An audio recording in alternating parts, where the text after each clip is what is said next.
Hello guys. तो कैसे हैं आप सब लोग। आई होप आप सब अच्छे हैं। तो मैं आज स्टार्ट करने वाली हूँ यूपी डीएलएड सेकंड सेमेस्टर का सब्जेक्ट प्रारंभिक शिक्षा के नवीन प्रयास, जिसकी सेकंड यूनिट है, जिसके बारे में आज हम लोग डिस्कस करेंगे। तो स्टार्ट करते हैं वीडियो का टॉपिक है प्रारंभिक शिक्षा के संदर्भ में जो आयोग गठित हुए हैं उन सब चीज़ों के बारे में। तो इसमें दिया गया है प्रशिक्षु इन पर चर्चा करें। तो स्टार्ट करते हैं। सभ्यताओं के विकास के साथ साथ प्रारंभिक शिक्षा के लिए विद्यालय स्थापित किए गए। प्रारंभिक शिक्षा का इतिहास बहुत पुराना है। इस शिक्षा का प्रारंभिक स्वरूप गुरुकुलों में देखने को मिलता है। वैदिक युग में गुरुकुल में गुरु छात्र को शिक्षा प्रदान करते थे। इसके पश्चात बौद्ध युग में बौद्ध मठों में शिक्षा प्रदान की जाती थी। फिर ब्रिटिश युग आया। इसमें ब्रिटिश शासक सामान्यतः शिक्षा के प्रति उदासीन थे। नीचे है east India company. East India company के भारत आगमन का मुख्य उद्देश्य व्यापार और धर्म प्रचार करना था, लेकिन धीरे धीरे देश के पर्याप्त भूभाग के शासन की बागडोर कंपनी के हाथ में आ लगी और उसकी सत्ता ने राजनीतिक रूप धारण कर लिया। आपकी इस सत्ता को चिरस्थायी बनाने के लिए कंपनी द्वारा भारतीयों की शिक्षा के प्रति ध्यान दिया गया। यहीं से ईस्ट इंडिया कंपनी की भारतीय शिक्षा का आरंभ हुआ। तो नेक्स्ट टॉपिक बहुत इम्पोर्टेंट है, जो कि है मैकाले का विवरण पत्र, जो कि 1835 में बताया गया है। 10 जून सन 1834 को लॉर्ड मैकाले ने गवर्नर जनरल की काउंसिल के कानून सदस्य के रूप में भारत में पदार्पण किया। उस समय तक प्राच्य पाश्चात्य विवाद उग्रतम रूप से धारण कर चुका था।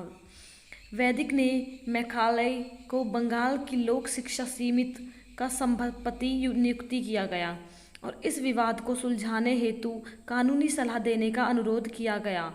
मैकाले ने 1813 के अज्ञात पत्र की 48वीं धारा में अंकित 1 लाख रुपए की धनराशि को व्यय करने की विधि तथा दोनों कलों के व्यक्तियों का सूक्ष्म अध्ययन कर अपनी सलाह को अपने प्रसिद्ध विवरण पत्र में लेखबद्ध करके 2 फरवरी सन 1835 को लॉर्ड बैटिक के पास भेज दिया गया। नेक्स्ट पॉइंट है लॉर्ड मैकाले का विवरण पत्र। मैकाले ने अपने विवरण पत्र में सन 1813 के आज्ञा पत्र की 43वीं धारा को निम्नलिखित प्रकार से व्याख्या की। इसका नंबर 1 पॉइंट है 1 लाख रुपए की धनराशि व्यय करने के लिए सरकार पर कोई प्रतिबंध नहीं है। वह इस धनराशि को अपनी इच्छानुसार किसी भी प्रकार से व्यय कर सकते हैं। इसका नंबर 2 पॉइंट है साहित्य शब्द के अंतर्गत केवल अरबी और संस्कृत साहित्य ही नहीं अपितु अंग्रेजी साहित्य को भी सम्मिलित किया जा सकता है। इसका नंबर 3 पॉइंट है, जो कि इम्पोर्टेंट बताया है, भारतीय विद्वान मुसलमान मौलवी एवं संस्कृत के पंडित के अलावा अंग्रेजी भाषा और साहित्य का विद्वान भी हो सकता है। नेक्स्ट है आज्ञा पत्र की 43वीं धारा की व्याख्या करने के बाद मैकाले ने प्राच्य शिक्षा एवं साहित्य का प्रबल खंडन किया और अंग्रेजी के माध्यम से पाश्चात्य ज्ञान और विज्ञानों की शिक्षा का शक्तिशाली समर्थन किया। इस प्रकार मैकाले ने भारतीय साहित्य को निरर्थक बताते हुए अंग्रेजी को अधिक समृद्ध बताया। इसके अतिरिक्त मैकाले ने अंग्रेजी शिक्षा द्वारा एक ऐसे वर्ग का निर्माण करना चाहता था जो रक्त और रंग भले ही भारतीय हो, पर रुचियों, विचारों, नैतिकता और विद्वता में अंग्रेज होगा। प्रशिक्षु स्पष्ट करने की मैकाले पर निर्भर शिक्षा नीति के दोष उभर कर आए। भारतीयों में फूट का बीजारोपण हुआ। नंबर 2 भारतीय साहित्य एवं संस्कृति की अवहेलना की गई। नेक्स्ट पॉइंट है भारतीय धर्म की अवहेलना की गई। इसका नेक्स्ट है विदेशी सभ्यता को भारत पर थोपा गया। नेक्स्ट है जो दिया गया है प्रशिक्षु यह भी स्पष्ट करे कि नीति के उपयुक्त दोष उभर कर आए, फिर भी उसकी शिक्षा नीति ने अच्छे प्रभाव भी डाले। तो इसका पॉइंट है भारत के लिए विस्तृत ज्ञान के द्वारा भारत की आधुनिक शिक्षा संरचना का शिलान्यास रखना। नंबर नेक्स्ट है भारत में राजनीतिक जागरूकता का उत्पन्न करना। अब इसे पढ़ते हैं। मार्च 1835 आदेश का आदेश पत्र भारतीय शिक्षा के क्षेत्र में पहली नीतिगत घोषणा की। तत्कालीन गवर्नर जनरल लॉर्ड विलियम बेटिक ने 7 मार्च 1835 को मैकाले के विचारों का स्वागत करते हुए एक विज्ञप्ति द्वारा सरकार की शिक्षा नीति को निम्नांकित शब्दों में घोषित किया गया। शिक्षा के लिए निर्धारित संपूर्ण धन का सर्वोत्कृष्ट प्रयोग केवल अंग्रेजी की शिक्षा के लिए ही किया जा सकता है। नेक्स्ट है प्राच्य पाश्चात्य विवाद का अंत 1839। प्रशिक्षु चर्चा करें। ये चीज़ें पॉइंट में दी गई तो आप लोग इसे इसी तरह पेपर में लिख कर आएंगे। प्राच्य पाश्चात्य विवाद का अंत किस प्रकार हुआ।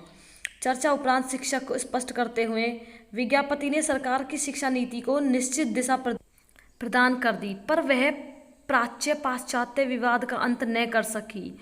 लॉर्ड बेटिक के जाने के बाद लॉर्ड ऑकलैंड ने भारत के गवर्नर जनरल का पद संभाला।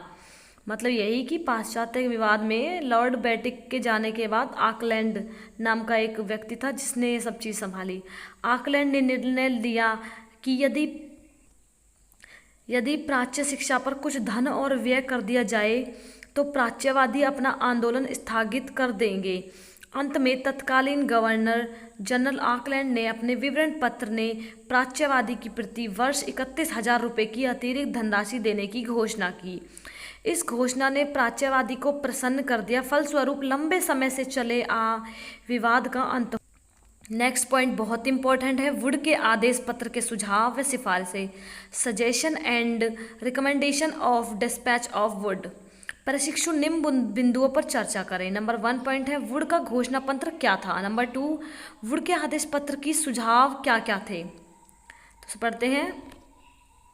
वुड का घोषणा पत्र 100 अनुच्छेदों का लंबा लेख पत्र था जिसमें भारतीय शिक्षा के सभी पत्रों पर विचार किया गया और उसके साथ संबंध में विस्तृत एक संपूर्ण सिफारिशें की गई। आदेश पत्र में यह स्वीकार किया गया। नंबर 1 पॉइंट है इसका। आदेश पत्र में यह स्वीकार किया गया कि भारत में शिक्षा प्रसार करने का उत्तरदायित्व कंपनी पर है। नंबर 2 पॉइंट है आदेश पत्र में भारतीयों की शिक्षा के 4 उद्देश्य निर्धारित किए गए। नंबर 1 है, इसे आप याद कर लीजिएगा, भारतीयों में शिक्षा का प्रसार करके उसकी मानसिक और चारित्रिक उन्नति। नंबर नेक्स्ट पॉइंट है नंबर 2, भारतीयों के पाश्चात्य ज्ञान से अवगत करके उनकी भौतिक समृद्धि करना। नंबर 3 पॉइंट है भारतीयों को राजपदों के लिए व्यक्ति बनाना। मतलब इसका मतलब ये कि व्यक्ति मतलब ये नहीं कि उसे इस चीज़ के लिए रेडी रखना।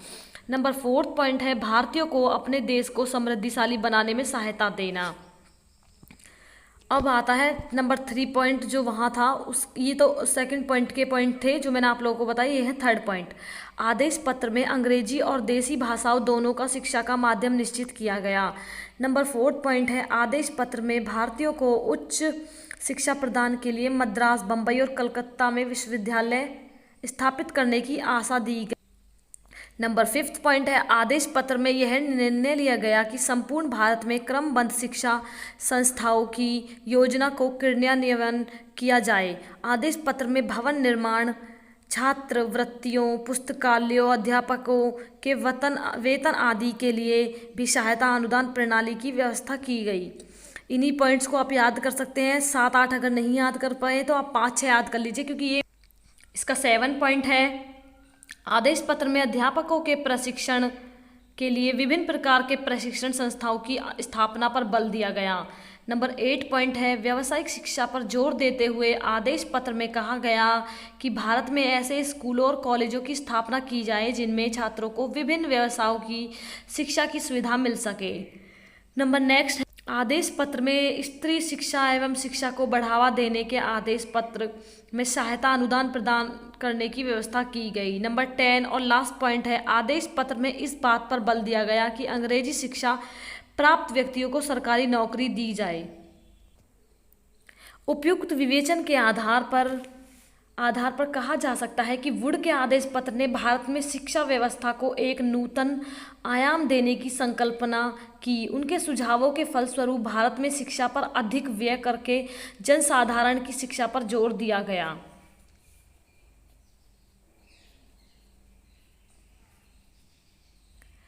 अगर वीडियो अच्छी लगे तो please like share and subscribe my channel. तो हमारा नेक्स्ट पॉइंट है, जो हम नेक्स्ट पॉइंट पढ़ने वाले हैं वो मैं आपको नेक्स्ट वीडियो में दूंगी, जो है कमीशन। Thank you.